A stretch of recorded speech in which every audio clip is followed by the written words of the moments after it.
Namaku Oki.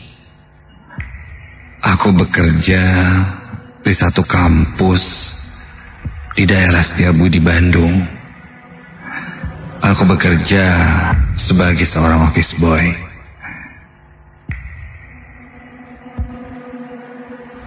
Belum lama aku bekerja di sini. Saat itu aku ditugaskan untuk menjadi OB di salah satu gedung fakultas yang mempunyai 5 lantai.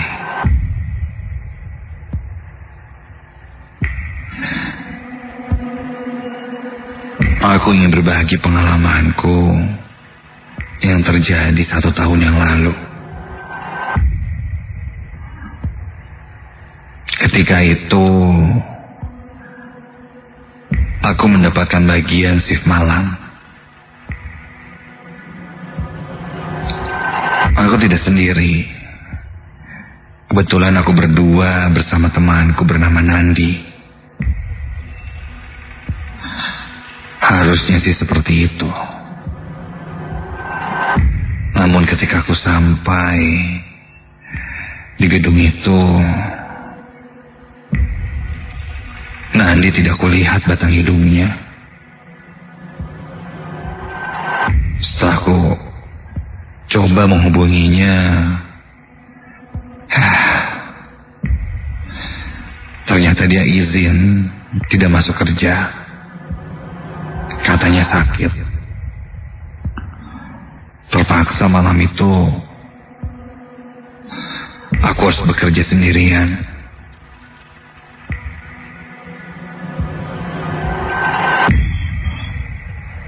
Aku pun mulai membersihkan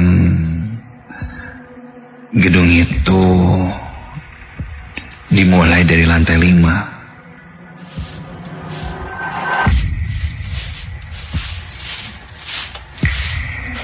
Saat itu kulihat jam menunjukkan jam 8 malam.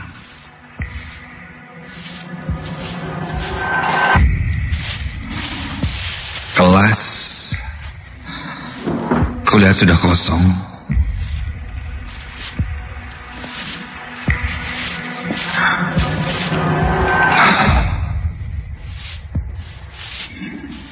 Dan aku pun mulai membersihkan ruangan kelas.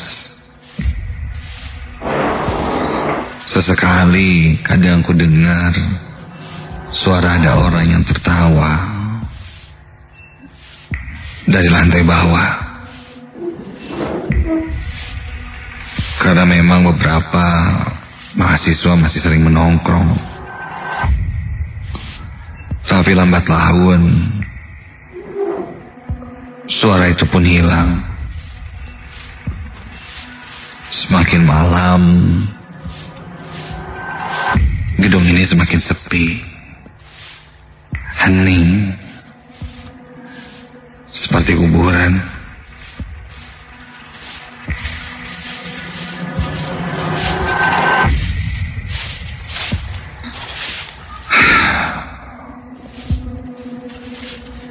Aku mulai membersihkan ruangan kelas satu persatu yang ada di lantai 5 itu.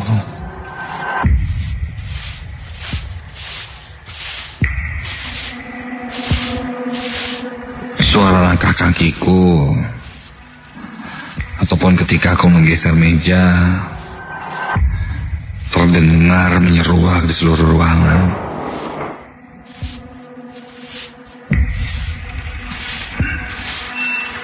Dan aku hanya sendirian saat itu.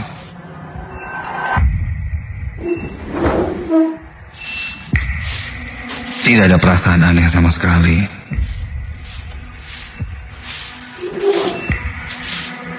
Setelah selesai di kelas, aku pun menuju kamar mandi atau WC.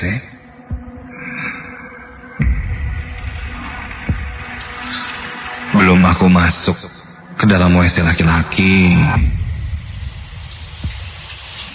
aku mendengar suara keran air di WC itu menyala.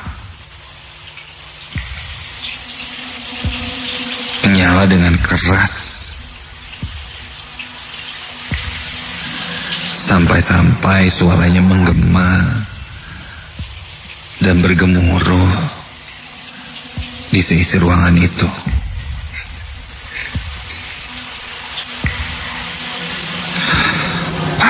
Ternyata masih ada mahasiswa di situ.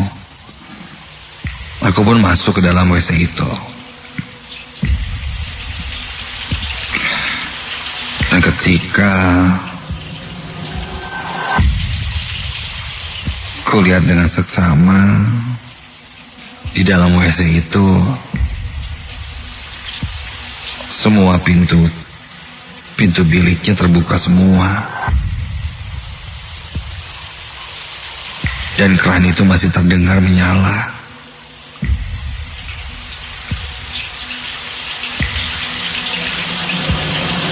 Ketika aku intip ke arah bilik di dalam WC itu,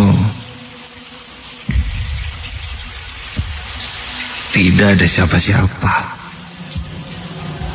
Jelas, di dalam 3 bilik WC itu tidak ada siapa-siapa.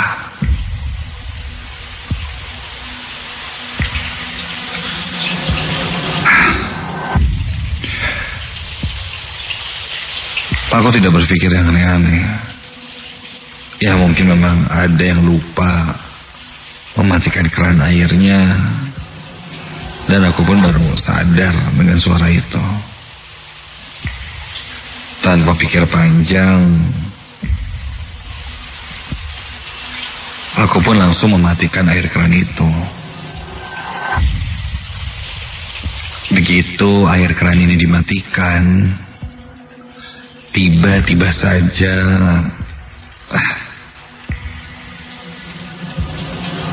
aku mendengar lagi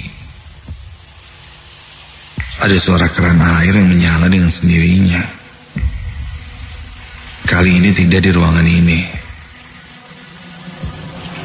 Suaranya agak jauh.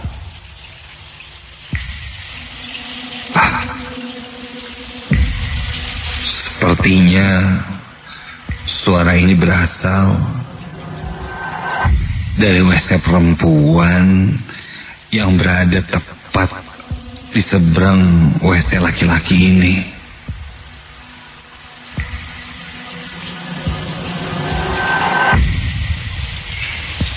Apa sih ini? Bocor gitu. Masa? Aku pun coba cek ke dalam WC perempuan.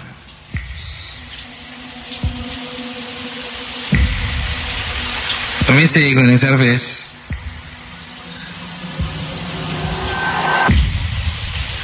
Karena tak ada jawaban apapun, aku pun masuk ke dalam WC itu. Dan lagi-lagi kudapati tidak ada siapa-siapa. Ya, di kamar mandi itu pun kosong. Namun memang keran airnya menyala sangat deras.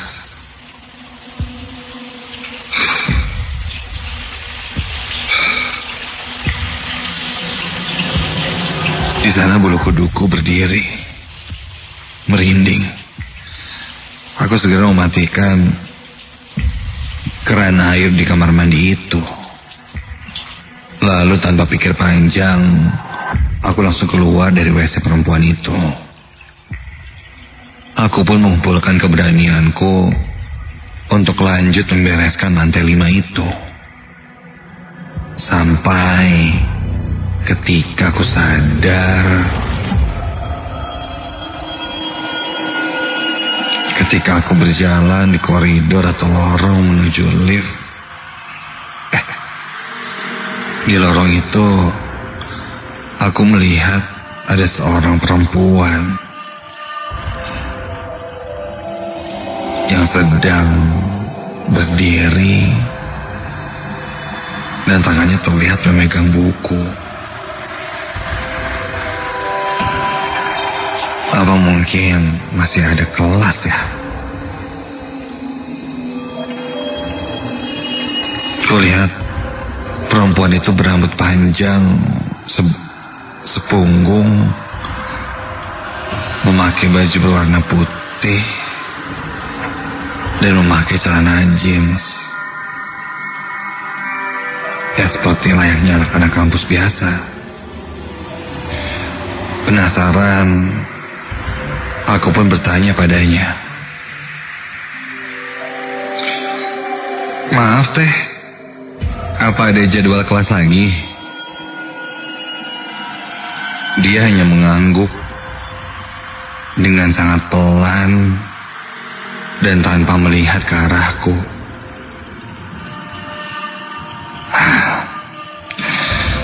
Mungkin dia sedang sibuk membaca, pikirku. Tapi tadi perasaan aku sudah cek ke kelas, tidak ada jadwal lagi. Sudahlah. Aku pun lanjut menyapu di lorong itu.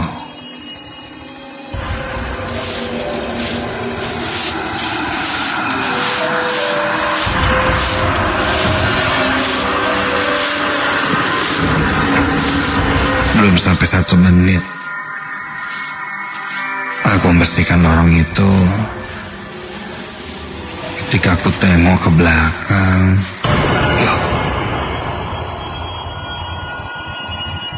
Perempuan yang sedang berdiri membaca buku itu tiba-tiba saja hilang. Kemana? Padahal jika dia berjalan atau berlari, pasti akan sangat terdengar. Karena lorong ini sepi dan cenderung menggema jika ada yang berjalan. Aku cek kembali ke kelas demi kelas. Jelas, perempuan itu tidak ada. Sampai aku cek lagi di kelas paling ujung.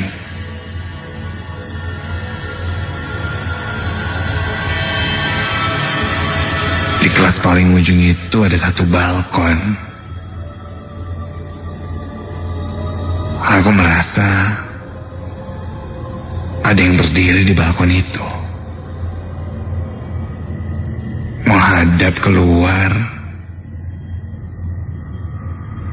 dekat dengan pohon yang cukup tinggi dan besar. Aku berjalan perlahan dan mendekati balkon lantai 5 itu. Jelas kulihat, sepertinya itu memang perempuan yang tadi. Pakai baju putih, celana jeans, dan rambut sepunggung. Iya. Dan dia membawa sebuah buku. Entah buku apa itu. Aku tidak lihat persis wajahnya, karena dia berdiri membelakangiku. Terlihat dari balik pintu balkon yang terbuat dari kaca. Aku pun berjalan perlahan mendekati pintu balkon itu. Dan ketika aku tarik pintunya dan pintu itu terbuka, astaga. Seketika bulu kuduku berdiri meremang. Ketika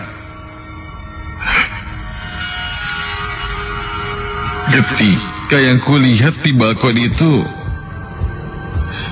kini sosoknya berubah. Kali ini wajahnya sangat pucat, matanya hitam, dan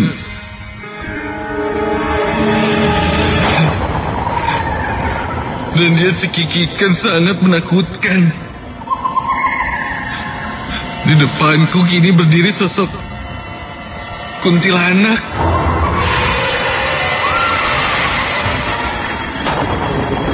Saking kagetnya, kakiku menjadi lemas. Aku berusaha sekuat tenaga untuk berlari, namun tidak bisa. Seperti terkunci. Melihat sosok tersebut ada tepat di depanku. Dia terus cekikikan. Sangat menakutkan. Aku terus paksa kakiku untuk berdiri dan berlari. Sambil terus berdoa di dalam hati agar aku mendapat perlindungan dari yang di atas. Hingga akhirnya aku bisa berlari dan secepat mungkin aku menuju lift untuk turun ke lantai bawah.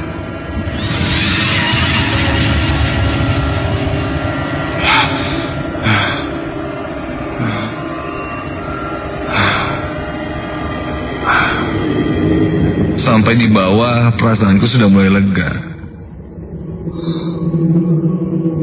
Aku masih tidak menyangka rasanya seperti mimpi. Dan buru-buru setelah itu aku langsung pulang ke rumah. Esok harinya di kampus aku ceritakan kejadian yang aku alami itu pada teman-teman. Dan ternyata bukan aku saja yang pernah mengalaminya. Temanku pun juga pernah melihat sosok perempuan di lantai 5 itu. Konon, dulu ada seorang perempuan yang bunuh diri di lantai 5 itu. Katanya karena hamil di luar nikah.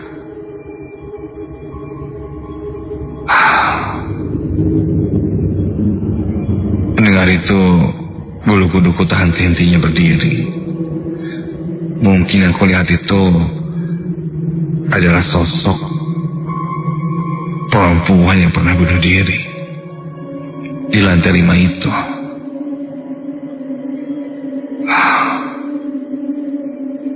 Setelah kejadian itu, aku tidak mau lagi bekerja shift malam jika sendirian.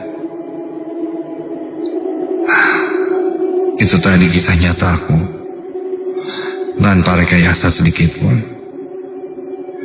Terserah kamu mau percaya atau tidak. Tapi yang jelas, ini benar-benar nyata. Dan semoga kamu tidak mengalaminya.